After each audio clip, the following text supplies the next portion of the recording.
No storms the field, Kansas storms the field. Stay behind in the stands where you belong.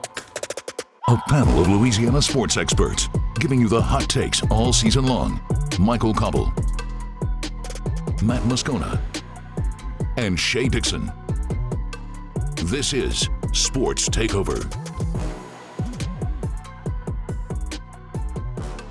Oh, welcome in, everyone, to another edition of Sports Takeover, this time after a very convincing LSU victory. Matt Moscona of After Further Review, Shea Dixon of On3.com, Michael Cauble here of WBRZ joining you for the next half hour as we chop up LSU's victory over Auburn and look towards the contest against Army. A lot of good things to talk about for a change, guys, both offensively, defensively, and special teams. Let's start with our big takeaway, Shea. What was the big takeaway you had in this ballgame? I think a lot of people would say that it was all three phases, right? That's what Brian Kelly said. I might have been most surprised that against an Auburn defense that is very good, that LSU's offense continued to look like it did, putting up record-setting numbers. Malik Neighbors leads the country in receiving. Brian Thomas leads, they're tied for the lead in touchdowns. Most total yards by anyone. I thought this Auburn defense would be a very tough test. LSU just marched up and down the field. Yeah, third straight game LSU gets near 50 points. Matt, the defense, the apple of your eye this week? No, man, I'm just glad we had a relaxing Saturday for a change. Literally back-to-back weeks of sweating to the final play. I needed to just chill. My blood pressure, everybody needed a relaxing day, right, Cobb? And we got it. Let's take a look at the LSU offense. Certainly they were doing their work. Brad Davis, a lot of hat tips coming out this week. Brad Davis, Mike Denbrock, Joe Sloan, everybody deserving a ton of credit, and why not, as they really got everybody involved. Once again, LSU with a 100-yard receiver. This week it's Kyron Lacey. A couple of big plays, some tough plays. Good to see him, really continue to evolve, just like we've watched all of these LSU receivers really take that step. LSU among the top 10 in 7 different offensive categories, leading the SEC in almost all of them. Jaden Daniels continuing to just do phenomenal work. Coach Brian Kelly, once again, positive, and why wouldn't you be about this LSU offense? I think the offense in itself and what they're doing, 6 consecutive games of over 500 yards. So, it's fun to watch an offense like that. I hope for our fans, they're taking it in. I know 2019 is still a trendsetter because it led to a national championship, and rightfully so. I mean, those were great players, but you should not take this for granted. This is pretty remarkable stuff. That it is, and really it's remarkable, like we said, when you get everybody involved like they did. Different running backs, different receivers, Malik Neighbors, Brian Thomas for once didn't catch a touchdown, but Kyron did. Great stuff there. Mason Taylor continuing to come along, and like we said a moment ago, a lot of the credit, I think, needs to go to the offensive coordinator. We've been piling on Matt House on the defensive side, but we really haven't been giving enough credit to Mike Denbrock. Your thoughts on Denbrock? I think Denbrock is awesome. Remember whenever he got the job, and a year ago as things were a little slow to come along, we were looking at Mike Denbrock as it was a process, but at Cincinnati we saw something very similar. Once he got Desmond Ridder there and had him there for a couple of years, he was a 2-time Conference Offensive Player of the Year, and by the final year Desmond Ridder was there at Cincinnati, Cincinnati was top 10 in every major national category. You're seeing that now. He's got his quarterback, comfortable in the offense. Mike Denbrock can call plays. He's a really brilliant offensive guy. I'll be honest, I was a little concerned when Kelly brought him along here at LSU because I didn't think he'd be dynamic enough, but we're certainly seeing that is not the case. He has the talent. He knows how to use them, and that's what Coach Kelly talked about, that collaborative effort of getting everyone involved from the coaches to the players.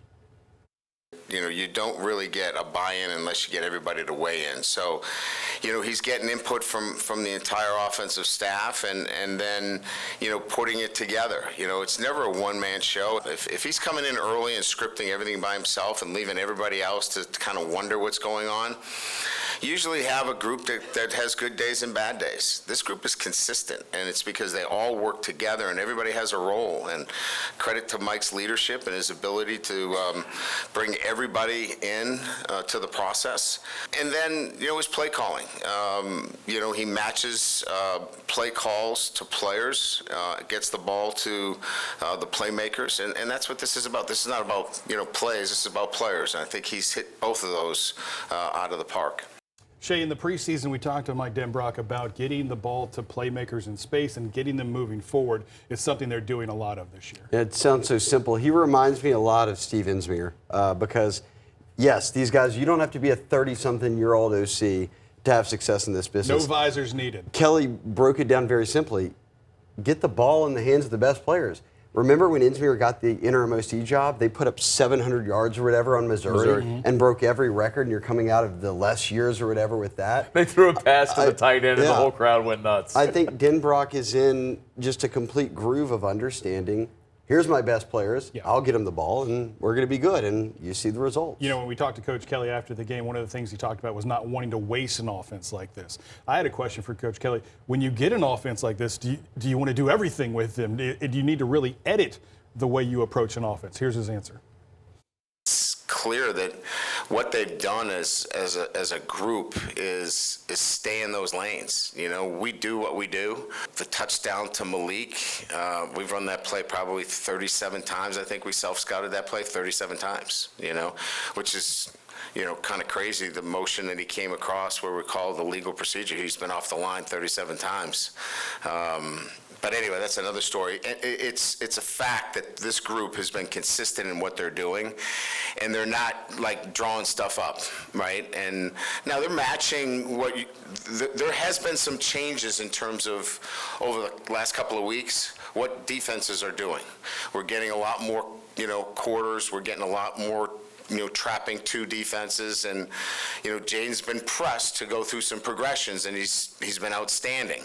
So I think what's happened more is that our staff's done a really good job of preparing for the eventualities of how teams are going to prepare, and you have to be on your toes. That really triggered me back to 2019 because it's one of the things that Joe Burrow talked about a lot when he was here, getting in the film room to see how they're going to be defending, figuring it out through those first couple of series, and then really going to work. And I think we're seeing some of those slow starts with the LSU offense, and I think that's kind of that evolution that Jaden Daniels is now working through. They weren't slow on Saturday. That first drive was Gorgeous. a thing of beauty. Definitely. And they were able to get a couple of different options in the running back room involved as well. You saw John Emery with that long swing pass that he looked like he was going to take it to the house. And we saw Caleb Jackson get involved in the return game. Everybody getting involved. Coach Kelly talked about the patience that this running back room is showing right now. The running back room needs to be commended. I mean, you know, each one of those guys, if you look at Emery and Williams in particular, they didn't play a lot of snaps last week. And then this week they come in and play huge roles, you know. Williams gets a couple of touchdowns. You know, Emery gets a couple of big plays in the game. You know, Kane goes in and gets a big first down for us. You know, that's selflessness. I mean, and there's a lot of guys looking to play, and they're all sitting together on the bench asking each other, you know, what did you see out there? They're totally engaged, totally locked in. That's a pretty good situation. A pretty good situation. That's a great situation, Shea. I was wrong about Frank Wilson's running back room. They had 8 guys on scholarship. I said, no way that anyone is going to run away with it. And sure enough, Logan Diggs, 19, 20 touches a game, 100 yards. I will admit here on camera, I was wrong. There has been an RB1 emerge, and it is not a committee buy like it was last year. No. Diggs is an NFL running back, but kudos to Josh Williams as well. On the Kyron Lacey touchdown pass, he went in specifically to give help to Lance Hurd blocking, and he picked up a looping blitzer. Josh Williams was your leading running back a year ago. He's graciously taken on a lesser role, but whenever he's been called upon, he's done his job. That's the type of team guy you love to see have success. And that's what makes teams really take it to that championship level. You love, as you said, seeing everybody get paid off with a couple of touchdowns for Josh as well. And nobody was cheering more for him than Kyron when he did get into the end zone. It was great stuff. When we come back, we're going to talk about the Tiger defense really stepping up and carrying their water and their weight for once this season. Sports Takeover will return after these messages. Now, back to Sports Takeover. Oh, you know who storms the field? Idiot. This guy storms the field. Watch him fall down, moron. Oh, he's wearing cowboy boots. Hopping the fence, getting right past that. Stay in the stands, you idiot. Top-notch security. I wish I was a player in a situation like that so I could just have free reign to eviscerate that idiot. I'll tell you this. Give me the opportunity, God. Okay, that's Boom! storming the field. He ran on there. I'm sticking with the year ago Southern game, the walk-off. Oh, the walk. dude that walked During on. a just play. stand. Looked like During he a was play. high as a kite. Well, too. I prefer that. Yeah. That's way more bold than a storming. If I'm just going to walk out here in the middle of the play. All right. You know, the LSU defense didn't struggle as much as that guy did later that evening, no doubt about it. LSU holding Auburn to just 2 touchdowns. The second time in SEC play they were able to do that. And once again, it was kind of what Brian Kelly's been talking about all year long, just doing your job. What do you think about the smoke coming out of there? It was, I don't know if Brian Kelly loved that. The defense, though, Wasn't really expecting it. playing their roles in every position. And it started early on in this one. We're looking at a little bit of offense right here, but the defense really buckled down, stayed home, played their positions, got after Auburn, and, you know, Paris Shand, guys making plays. Like, this wasn't, yes, Auburn's not great. Like, we'll set the table. Auburn's not great, but LSU did what they needed to do in these situations. Your thoughts on the defense, Shea? Oh, Matt says it all the time on his radio show. Doesn't matter if they're not great. If they're not great, you should dominate not great teams. That's what they did. And I agree with Brian Kelly completely when he said the key to this one, they got a bunch of 3 and outs, and it was in a hurry. With this offense, you're not coming back from that. Had they not kicked field goals, this was a 28-point game at halftime. Brian Kelly talked about the difference of getting off the field in the past versus this past weekend. Going into the Missouri game, we'd given up, I think I think we had tracked like 15 drives, and I think 13 out of 15 we'd given up points. The past 15 drives, I think we've given up 5 out of 15. So we're just playing more consistent defense. And it's not just one, it's 11 guys knowing their roles. And we didn't do a great job of that early on. And part of that was, you know, trying to find roles for guys, not knowing clearly what the best lineup was, and you know, now establishing what that looks like has allowed us to build that kind of consistency on defense. Knowing your roles and knowing the rules, guys. I want to get your thoughts on this next subject after Brian Kelly talks about it. But the disconcerting signals call, it's now been out of the pockets of the refs a couple of times in the past couple of weeks. It's this generation's leverage call, I guess, but it's certainly something that's getting the better of this LSU defense. I think it's ridiculous. We had a safety that was clapping to our corner to get his attention, and we got it called. I said, look, we'll come up with another way of trying to communicate. If you're in the front 7, my opinion is if you're in the front 7 and you're clapping, that's disconcerting. You know, you're in the core of the defense, you're in the front. To me, you're trying to simulate a snap. But if you're 12 yards deep trying to communicate with a corner, I just don't get it. But we're going to have to come up with another way of communicating. Could not agree with Brian Kelly more. He said they were going to use an air horn. He did say they were going to use an air horn. Your thoughts on this one? It's the stupidest thing in the world. There's a lot of dumb things in football. This is one of the dumbest. There's 100,000 people yelling. How are you going to communicate with guys across the field? Hey! What? That is not. I am disconcerted by this call. Is what I'm disconcerted by. And had you ever heard this before the Missouri game? Have you ever heard of this call? I had heard. Shut up, you're lying. So anyway, but and then all of a sudden they call it 6 times in the Missouri game. Yeah, it's like John McDay, the coordinator of officials, said, everybody, this week we're calling this every game, every Any play. chance we get, you call it. It's ridiculous. It is ridiculous. And Brian Kelly couldn't have explained it any better. If you're in the front 7, if you're along the defensive line, or you're a linebacker, and you're clapping, that is disconcerting. But if you're outside the tackle box, it should be free reign to communicate however you want, because there is distance between those players. I think Brian Kelly nailed it. Shea, any thoughts? There's 0 chance the quarterback heard Andre Sam clapping. Brian Kelly said that even on offense, they were getting penalties because they couldn't hear their own snap count. When Auburn's when you're screaming on Auburn's offense, nobody heard Andre Sam. He wasn't even facing the snap. That's my favorite part. He was clapping over Andre here. Sam, I'm disconcerted We're with your all signal. disconcerted for you. When we come back, we're going to take a brief look at Army. Stick around. Sports Takeover will return after these messages. Now, back to Sports Takeover.